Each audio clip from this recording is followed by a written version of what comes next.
Hi everyone, welcome back to our first Applying Ethology webinar after the summer break. Before we start, again, our two housekeeping rules. Please make sure that your microphone is muted so you're not interrupting the presentation of the speaker. And regarding questions to the speaker or regarding the presentation, feel free to either raise your virtual hand in Zoom and your name will be called and you can ask your question live or just drop your question in the chat, and the moderator of today's session is going to read your question to the speaker. With that being said, I'm very happy to introduce and announce today's speaker, Adrian Smith from Norecopa. Adrian is a British-Norwegian veterinarian who has graduated from Cambridge University since 2007. He has now been the secretary of Norecopa. He was heavily involved in the work of introducing mandatory training in laboratory animal science in Norway, and he is the lead author of the Prepare Guidelines for Planning Animal Experiments and has co-authored several 3Rs databases. Today, he's going to present his talk on the pathway to better animal research, and I'm very much looking forward to his presentation. Adrian, the stage is yours. Thank you very much, Christian. Thank you very much for the invitation. Just so it's clear, I've been secretary of Norecopa since 2007, but I graduated way back in 1979. So I've been working for over 40 years as a laboratory animal veterinarian, but the last roughly 15 years of those I've been doing an office job as secretary of Norecopa. I'll just share my screen so you can see my slides, which should be in presentation mode now. I hope that's okay for everybody. Yes. Yeah, good. And thanks very much for coming along to this meeting. I've a nasty feeling it's either late in the evening or early in the morning, depending on where you are. I plan to talk for about half an hour, but hopefully we'll leave plenty of time for any questions or comments you might have afterwards. My contact details are on this screen here, and I thought I'd say immediately that you can download a PDF of all the slides that I'll be showing from this simple address, norecopa.no/ethology. So you don't need to write anything down that's actually on the screen itself. I'm going to talk about what I mean by better animal research. Our motto is prepare for better science, whether that science involves animals or not even. So we follow the principle of the 3Rs, that's replacement, reduction, and refinement. But even if we have to do animal research, what we aim to do is help scientists to plan better research that gives more reliable data, that gives better animal welfare, and that is then reproducible and translatable to the final destination. In many cases humans, but in your case maybe other animal populations. So Norecopa is Norway's national consensus platform for these 3Rs of replacement, reduction, and refinement, and it was established 15 years ago. But we aim to be a source of global 3R resources. So we spend a lot of time collecting information on resources that will help you to plan better research, and then we put them out on our website. We hold meetings, etc. The reason why we're called Norecopa is because of the situation that we experienced in the 1990s in particular, where there was a lot of aggression against animal research. And the two sides were really rather polarized. The scientists felt very much on the defense, but some of them joined to make rather provocative comments like this one on the right-hand side. So there wasn't much dialogue between the two sides. And to do something about that, an organization called ECOPA was established, the European Consensus Platform for Alternatives. And ECOPA recognizes any organization that aims to be a national consensus platform with representatives of all the major stakeholders in its governing body. That's researchers, representatives of government, the regulatory authorities, industry, and animal welfare. So Norecopa is Norway's member of ECOPA, and we have a board with all these representatives present. And the background for our concerns about the need to find a pathway to better research is the fact that it's not just the those who are opposed to animal research who are concerned about what we're doing, but scientists themselves are becoming increasingly concerned about the validity of experiments that are being published. And you may have seen these papers from Nature. There was a Swiss survey that showed a great deal of poor experimental design and poor statistical analysis. There was a paper from colleagues in the UK who, looking at surgery on pigs, found a high degree of underreporting of the use of painkillers in these experiments, and they had the nasty suspicion that this underreporting was due to the fact that there was underuse of these preparations as well. And Nature's own survey showing that more than 70% of researchers had tried to fail and failed to reproduce other scientists' experiments, and more than half of them couldn't even reproduce their own experiments. Some of the frequently highlighted causes of this so-called reproducibility crisis are these faults in planning or publishing, bias, reporting just positive results, too low statistical power, so-called p-value hacking, that's manipulating data until you get a p-value of less than 0.05. Or whatever you set as your limit. So-called harking, that's hypothesizing after the results are known, pretending that you were actually looking for something else than you were originally. And a lack of randomization and blinding, which can also cause bias during data collection and management. We've made a web page with a lot more information and links to these and other concerns. And as a laboratory animal veterinarian who's been working sort of behind the scenes in an animal house for many years, I feel that we need to increase the dialogue between the scientists and the animal care personnel. The scientists who may be more concerned about the more mathematical elements of planning an experiment, and the science, of course, of what they wish to do research on, whereas the animal care staff are experts on and focused on the internal and external parameters that can affect the animals, both their internal factors and the effects of the environment, the animal house in which they're living. So to put it sort of fairly simply, you might have a scientist who, say in this case, is measuring blood glucose levels to look at the effects of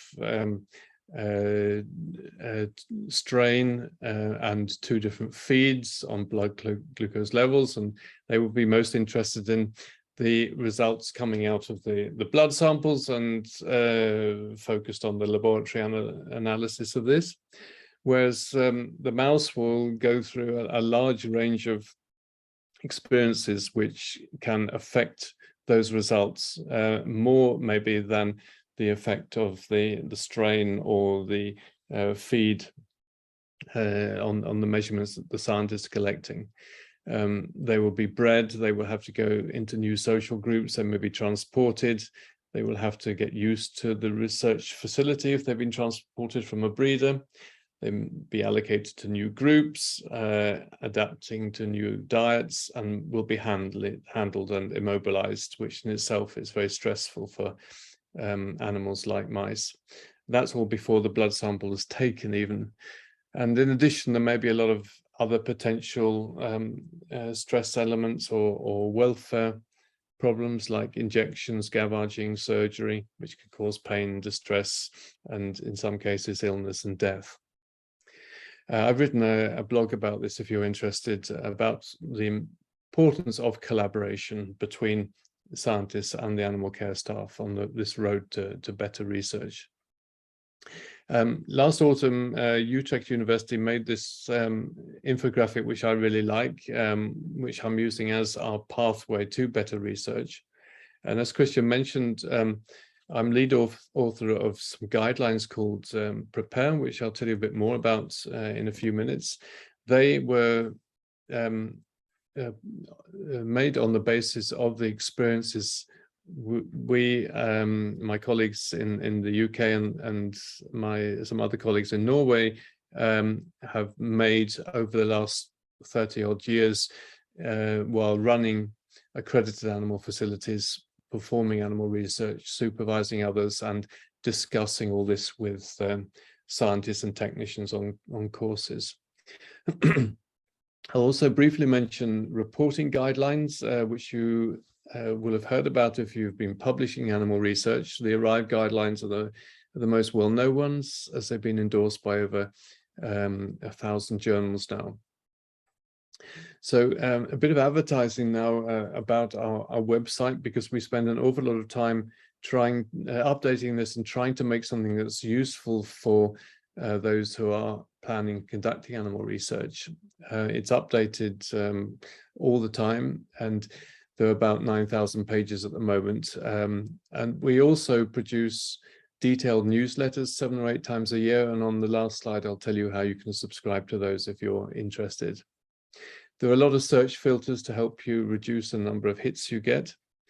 We also have a webinar and meetings calendar, which has exploded after the COVID pandemic started. There's a lot online now, and it's a very good way of keeping up to date with the latest developments within laboratory animal science and animal research in general.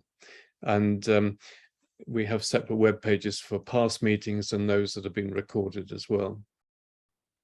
The website is actually really one large database, but it's divided up into smaller databases, and I'll just mention a couple of them. We also have links to about 70 other databases throughout the world. One of the databases is called Norina and contains information on alternatives to animal use in education or training. If you need to learn how to do surgery or take a blood sample or give injections, there are a lot of good simulators available now. And we also have computer simulations for use in, for example, preclinical physiology, pharmacology teaching, among other subjects. We also have a lot of films and slideshows out on the web, and links to similar resources from other people. We have a database called TechSpace with information on books that are relevant to laboratory animal science. Here's one on experimental design and reproducibility. And you'll find quite a lot about animal welfare and ethology there as well. And we have one called 3R Guide, which is a collection of guidelines for animal research and testing. This is actually a set of guidance we've written ourselves on severity classification of procedures involving fish. We wrote these because the EU guidance on severity classification is very heavily focused on terrestrial animals, and there's a whole different set of challenges when using fish in research. So how do other people achieve this reproducibility, which seems to be lacking in many animal experiments? And one of the things that inspired us when we were writing the Prepare guidelines and looking at the whole thing was the enviable precision and track record, safety record that the aviation industry has, and that these pilots managed to land on the same place on the runway every time, and they do this in a very variable environment. There's an airport in this photo which I took in the north of Norway. You may not see it until I put a ring around it, but they managed to do this time after time safely in a very variable environment. And And if you talk to pilots, they'll tell you that checklists are an extremely important part of this process. And even on just a 1-hour flight in Europe, they'll use 10 or 15 checklists, however experienced they are and however many times they've flown this route. And these checklists help them reduce the risk of forgetting any vital actions, making sure that everything is done in the correct sequence. They encourage cooperation and cross-checking, and they make sure literally that everybody is on the same page. And these are all elements which are important when we're planning animal research. And a very good example of how much emphasis they place on these checklists was shown in the case of that famous accident when a plane had to ditch on the Hudson River in 2009, where all 155 passengers and crew were saved. If you, this was, sorry, an Airbus A320, and what happened was that they hit a flock of geese just a minute or so after takeoff, and both engines were blocked by these geese and failed. So they had to make some very rapid decisions. And if you look at the transcript of the conversation in the cockpit, this is the point where they realized they'd been hit by the birds. And it only took 16 seconds before the captain asked the first officer to get out the checklist for the loss of thrust on both engines. So they didn't waste any time to look at checklists. And I think this is a tremendously good illustration of the need to be more professional and to have an overview and guidance on all aspects of what we're doing, because unexpected events like this can occur in animal research as well. So Prepare was published in 2017 under open access. The paper itself isn't so important. All this is now available on the web. Prepare covers 15 main topics. The first set of topics is about how to formulate the study, do literature searches and check the legal, ethical issues, look at the experimental design and the statistical analysis you plan to use. And then this very important section on dialogue between the scientists and the animal facility. And a third section about quality assurance of the methods, what we're going to be doing with the animals, quality assurance of the animals themselves and the environment in which they're living, and all the practical details right up until the animals are killed or otherwise disposed of and maybe necropsied. And if you look at the items in pink here, which I've highlighted, they're items that aren't typically mentioned in reporting guidelines. So this is right at the beginning of the pathway to better research. At the end of the pathway, we'll have reporting guidelines, but although they are similar, there are some important differences as well. The Prepare guidelines consist of a 2-page checklist with these 15 topics and some subtopics. We're translating this into new languages as the need arises. There are 33 different languages available at the moment. And there's a lot of emphasis on animal welfare in the 3 hours, as you would expect. And in addition to this checklist, there's a lot more underneath the surface, and that is a website which has separate sections for each of the 15 main topics on the checklist. And this site includes text and descriptions and links to quality guidelines from all over the world on these topics and related issues, like, for example, blood sampling volumes, housing, husbandry, advice on painkillers, humane endpoints, experimental design, etc. And this part of Prepare is being edited and updated all the time. The checklist is static. It exists in paper and electronic versions, but we're not likely to be changing that in the near future. We're fairly happy with the content of the checklist, but this part of the website is changing all the time. So some words about Arrive at the other end of the pathway. If, as I say, if you've submitted the results of an animal experiment to a journal, you very likely submitted to a journal that's endorsed the Arrive reporting guidelines. These are now in version 2. They have been divided into 2 parts now because of really lack of compliance with the first version. In fact, there was a Swiss survey showing that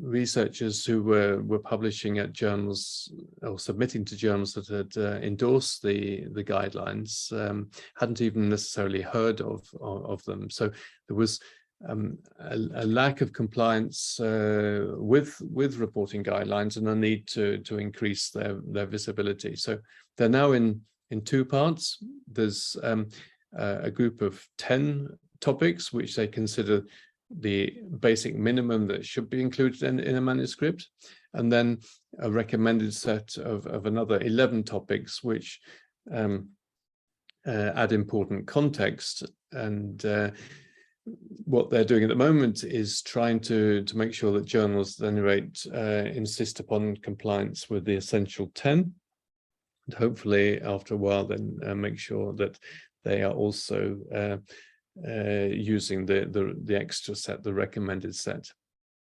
There's quite a lot of emphasis on experimental design in the Arrive guidelines, and as I say, a slightly different focus from the content of Prepare, which is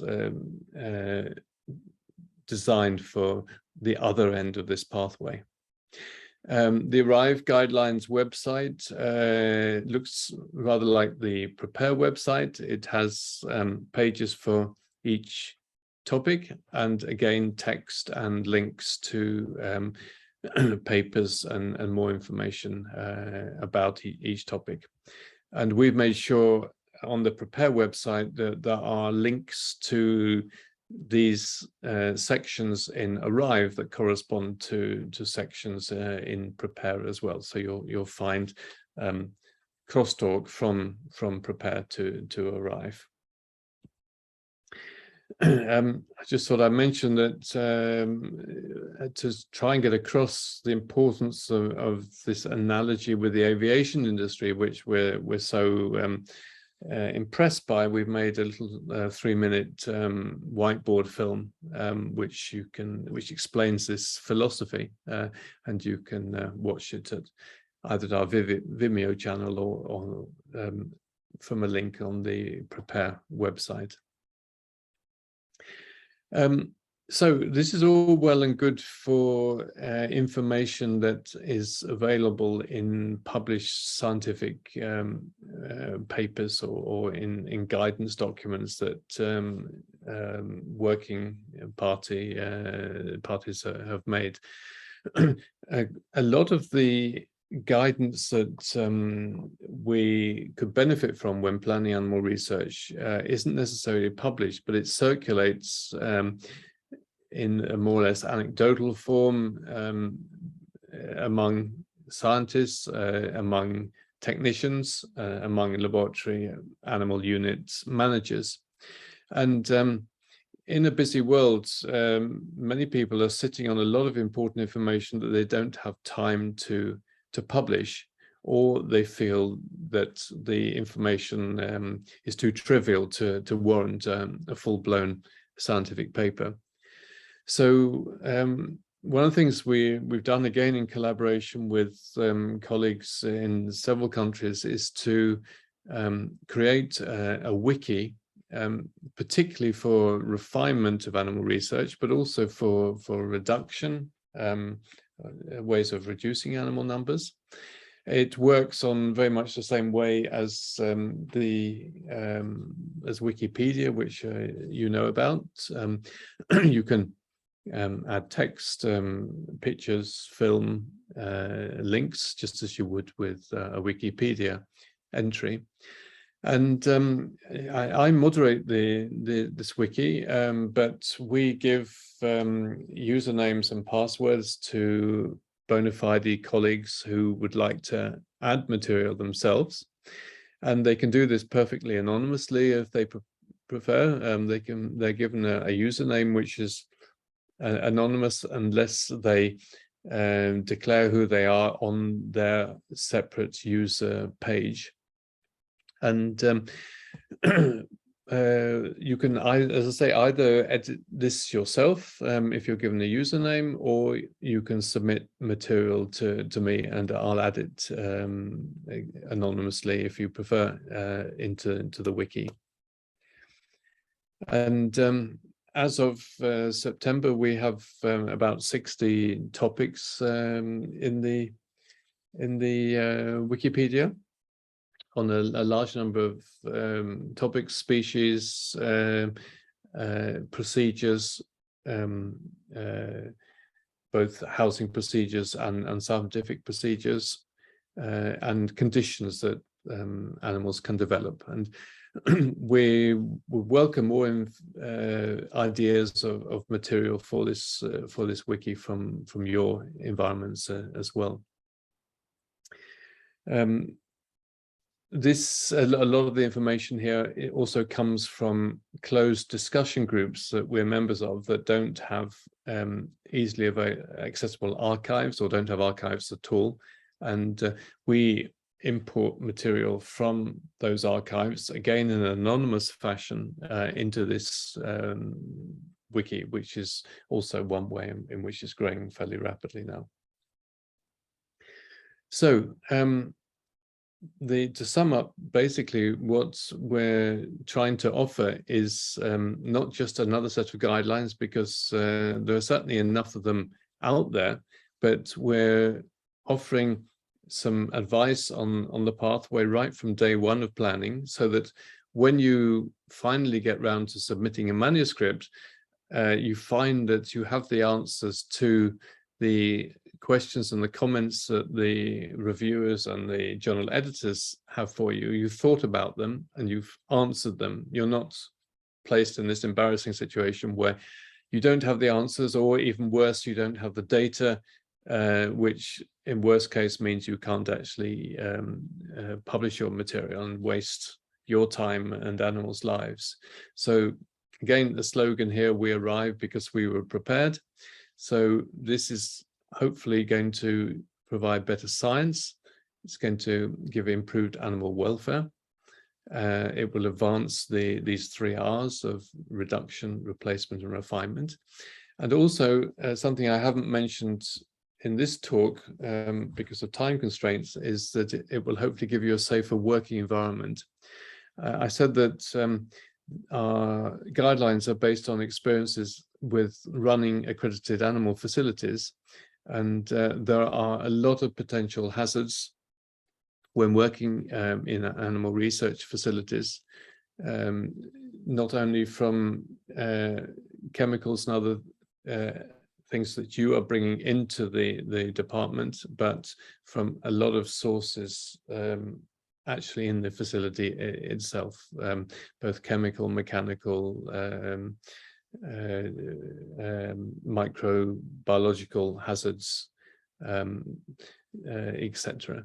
And we've got quite a lot of experience in how to tackle these, and there are links to more information about how to tackle that as well within the Prepare website.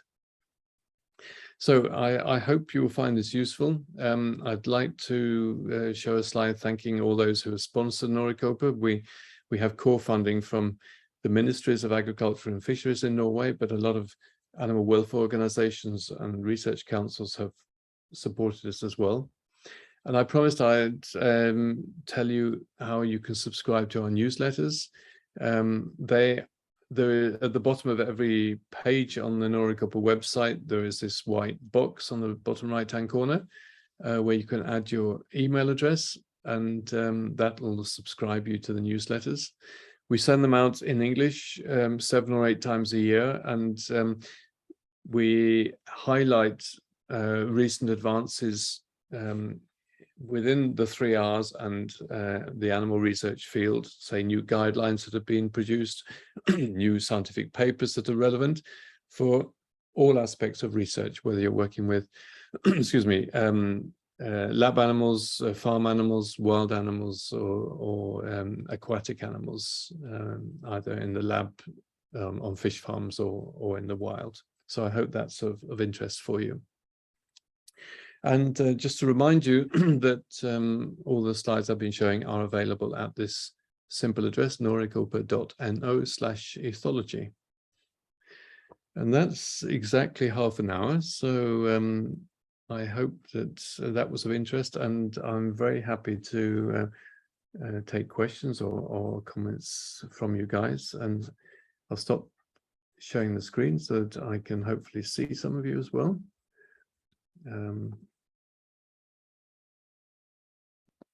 Thank you, Adrian, for the great overview. We're happy to take questions. So if you have a specific question, feel free to just raise your virtual hand in Zoom, or drop your question in the chat box, which we are monitoring. There is no question in the chat box right now.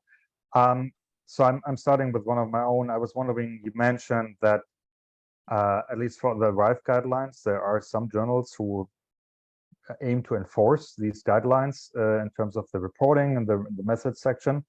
Are there similar practices already for the prepare guidelines? And just in general, what ways do you think might be suitable ways to, well, enforce these guidelines to people? Because I assume that people who do not follow these guidelines have, well, might have to do or can cut off some of the work and might have a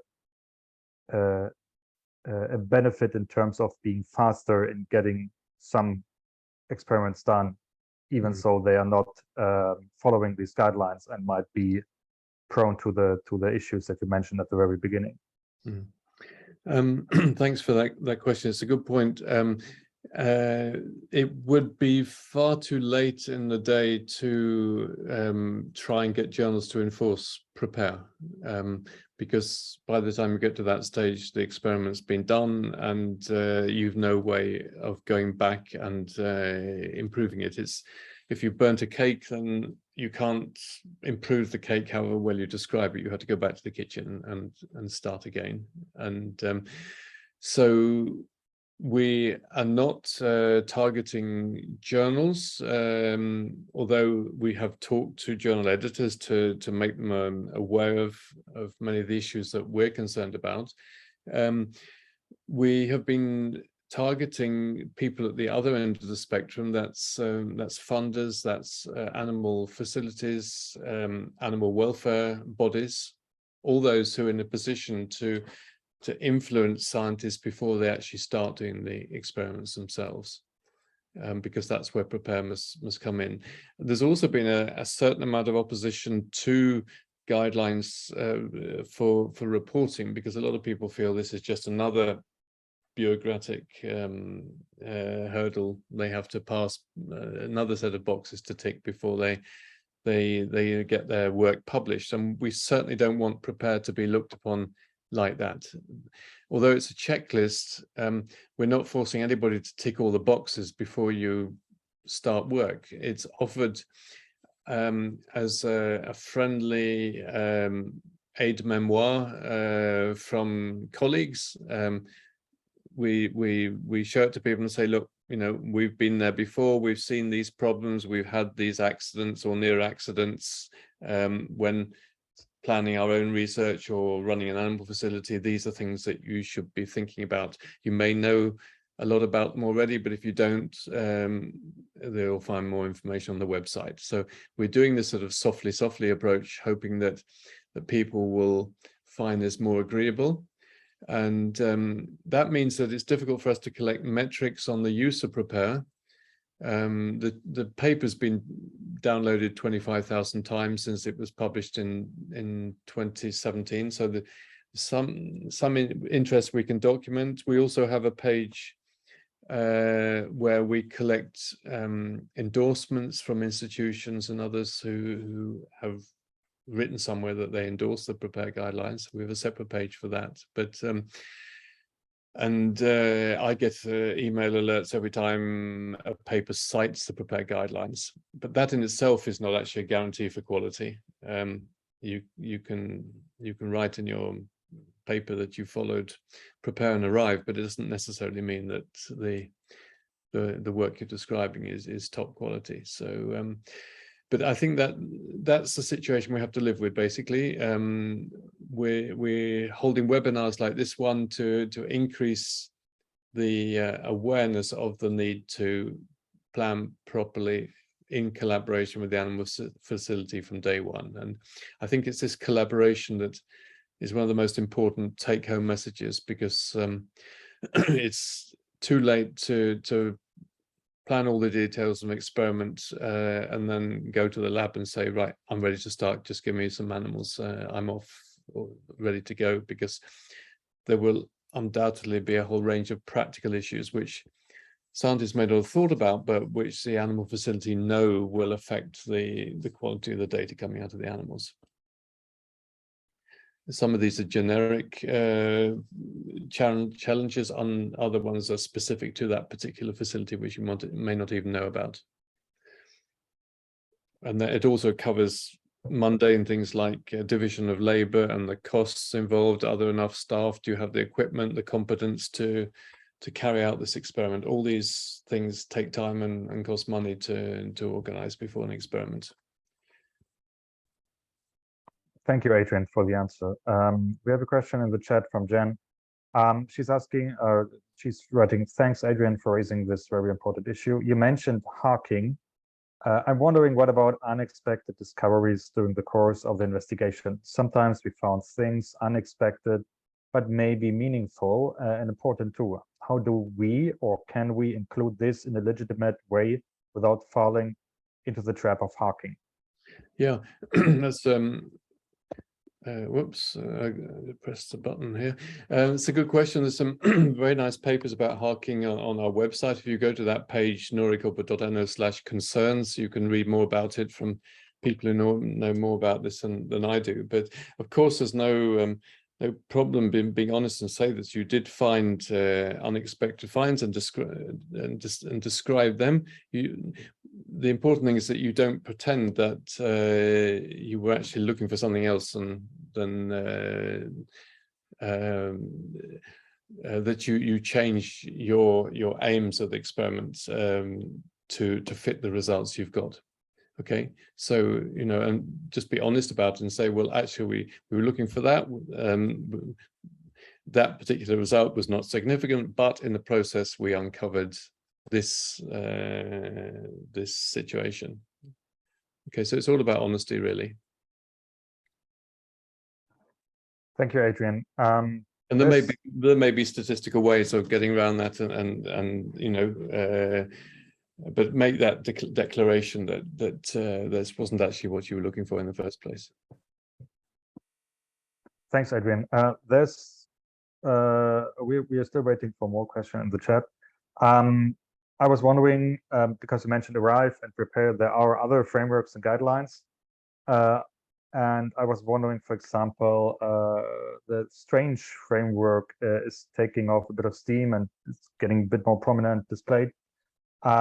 What is your take on how suitable is the Strange framework in combination with the Arrive guidelines in the reporting? How important do you consider these aspects that has been raised with the Strange framework? Yeah, you've made a very good point. There are a lot of guidelines, and some are specific for particular research areas, and they have then the great strength that they are written by people who are experts on that area, and that we acknowledge and respect and suggest you follow. For example, while we were developing the Prepare guidelines, which we originally had planned to call Depart, because so we thought we would have Depart and Arrive, then some Australian scientists who were working in osteoarthritis published some guidelines for their research in mice called DEPART. So we couldn't use that name. So that was why we changed to PREPARE. And their guidelines are, give an excellent insight into the special issues concerning osteoarthritis research, and Strange do a similar thing in their area. PREPARE is designed to be more generic, that it can cover anything, whether you're working with whales or fish or lions or mice, and covering the general principles, but although there are sections to information on specific species as well. So I think PREPARE and arrived, and similar guidelines like those that aim to be generic are a good basis to start with at each end of this pathway, and then you should look to see if there are more specific guidelines which you can use in addition for your area of research. But many of these more specific ones don't cover all the aspects, particularly the collaboration with the animal facility, which PREPARE is particularly concerned about. Thank you, Adrian. We have another question from Jen. Another question, putting on my ICE Assistant Development Officer's hat. I think this information will be especially important for non-European, North American researchers, as they may not have such good research training. And students, ECRs, will even benefit from this type of training more from the start of the research career. Does NeuroCopa have any current or future plan of collaboration with institutes in these less research privileged areas? For example, what about using the wiki you just mentioned and making it in different languages? Yeah, yes, I totally agree. Often we feel we are preaching to the converted, people who've already heard about many of these principles already. This last weekend, there was a big European Physiology Congress in Copenhagen with people from all over the world, and I went along there with a poster actually about our resources to talk specifically with people with physiologists who maybe aren't so focused on laboratory animal science, but more on the animal models they're using, and that was really interesting.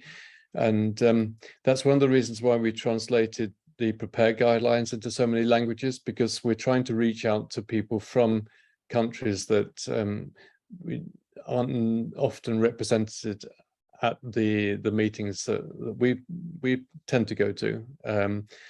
And for example, at the meeting I went to the weekend, there was somebody from Georgia who was interested in translating into their language, and that's one way we try and do this. Holding webinars as well.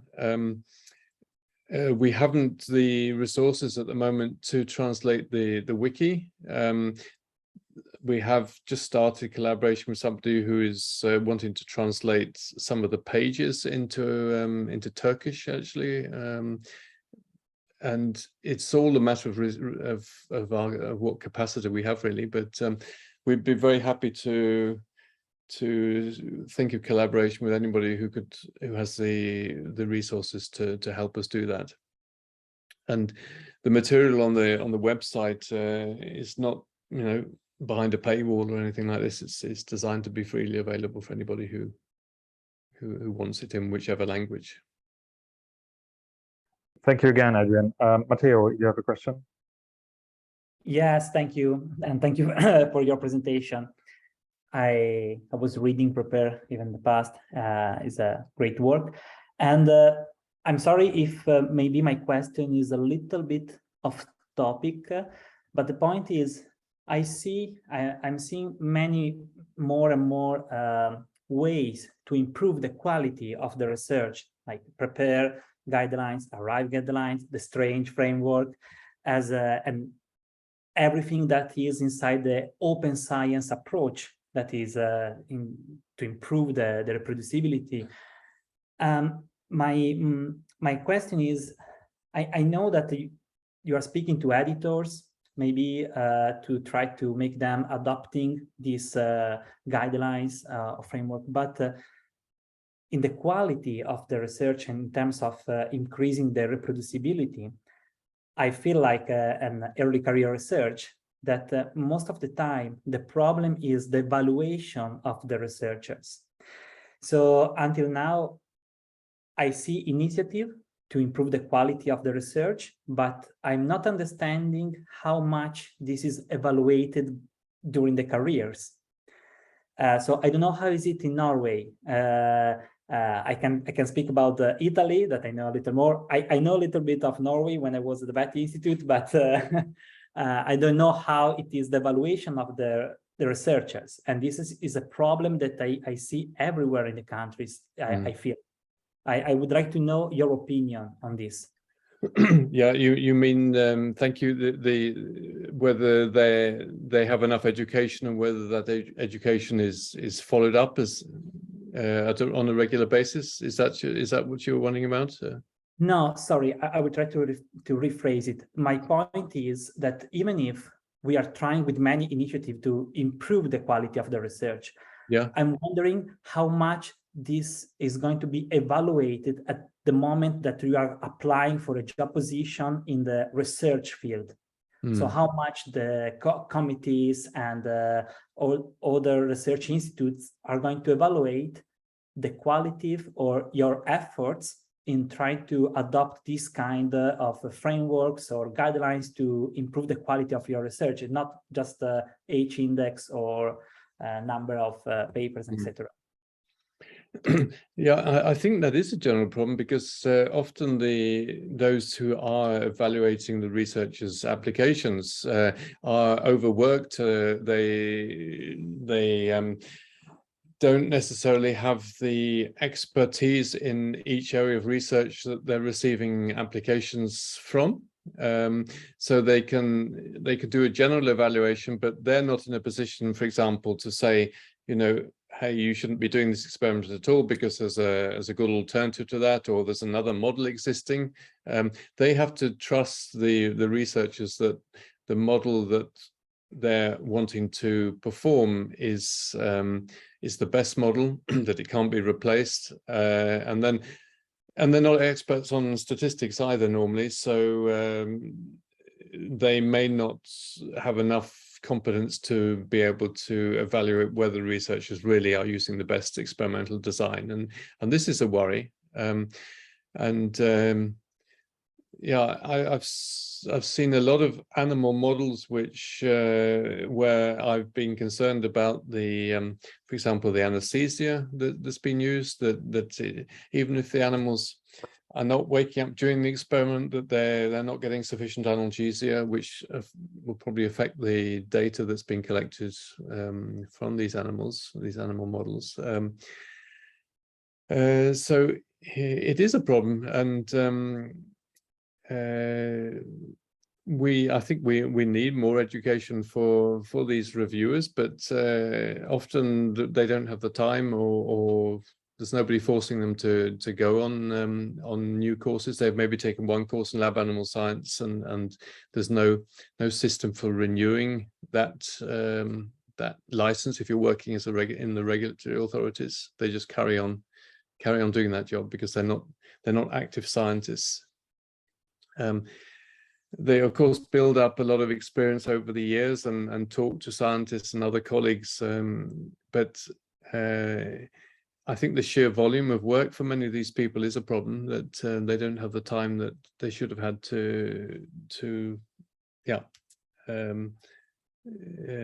really go in detail and discuss protocols in depth with other colleagues. So there's a lot of trust involved there.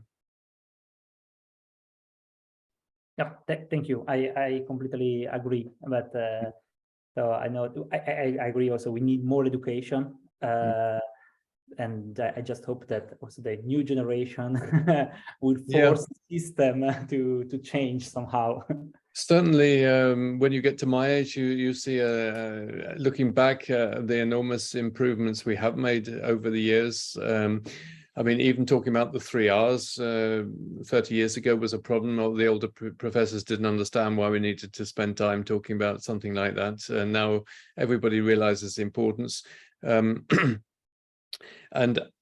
as I mentioned in my talk, I'm a great believer in involving the animal technicians and the animal carers from day one of planning, because for a number of reasons. First of all, they know the facility best, so they can give an honest reply to the questions about whether an experiment can be performed at all or safely at the facility. They know whether they have the equipment and the competence and the time to do the experiment.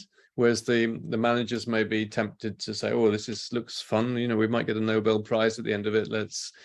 Let's say yes to this experiment." The technicians will give a nice, honest opinion, and of course they know the animals best. So if they do most of the work with the animals will be least stressed and will again give the most reliable data, because they're not being exposed to stress.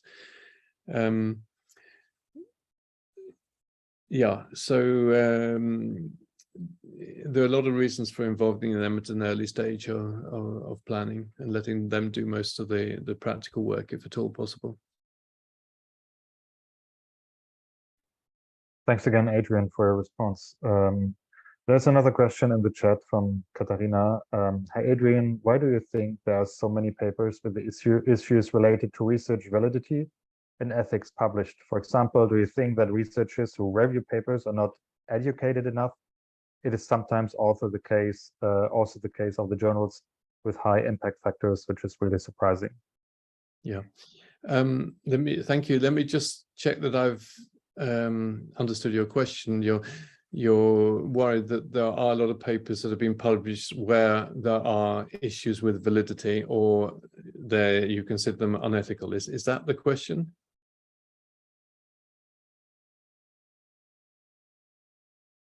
Yeah. Okay.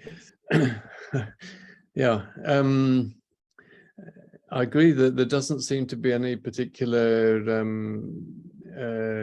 correlation between the impact factor and the standard of the descriptions of the experiments. Of course, there may be things going on in an experiment which aren't actually mentioned in the materials and methods section, but there are certainly descriptions of animal models all over the journals that we are worried about, and I've seen a lot of those recently as well in journals where you would hope for higher standards. I really don't think there's any sort of easy answer to this, other than the need for more education. That we need to be more focused on collaboration with those who are experts on the subject, the people at the animal facility where you're going to be doing your experiment, that you do talk to them from day one. There are a lot of meetings now on the reproducibility crisis, on animal welfare, which are certainly helping the situation, but I was discussing just today with some colleagues how we can approach the problem with some of the poor anesthetic protocols that are still out there. Use descriptions of anesthesia using drugs that we stopped using in veterinary medicine back in the 1970s that are still being used in animal models. And you can ask yourself, how on earth are these models still being approved?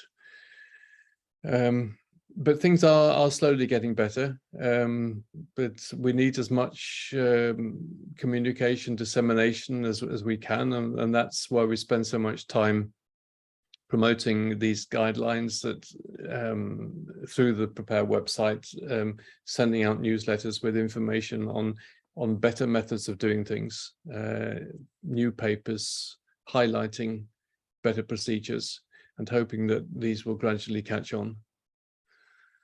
The trouble is, a lot of animal models have been used for many years now, and people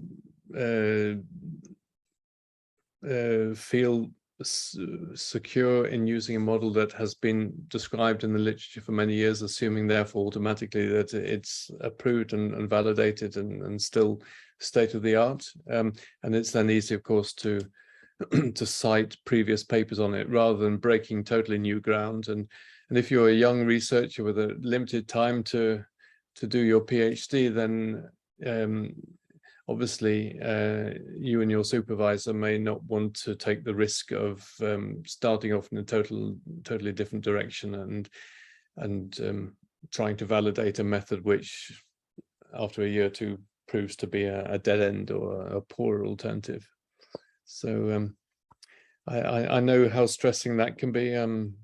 I had a PhD student once who was trying out a totally new method of evaluating stress in some animals, and it was a brave effort because we had no guarantees that the methods we were looking at were going to give the papers that she needed to get a PhD, but she did, fortunately. So yeah, it's like turning a super tanker. It takes time and you have to put a lot of effort into it, but it does work eventually. Thanks, Adrian, and also thanks for the analogy, which is quite fitting, I think. We have no more questions in the chat. We are almost approaching 9 p.m., so we have filled the hour. I think, yeah, we can just all say, I'll give a round of applause for Adrian again for presenting his talk about the Prepare guidelines. So Adrian, thanks again for joining us today. Thank you so much for staying here at this time of day or night and listening to me. I really appreciate that.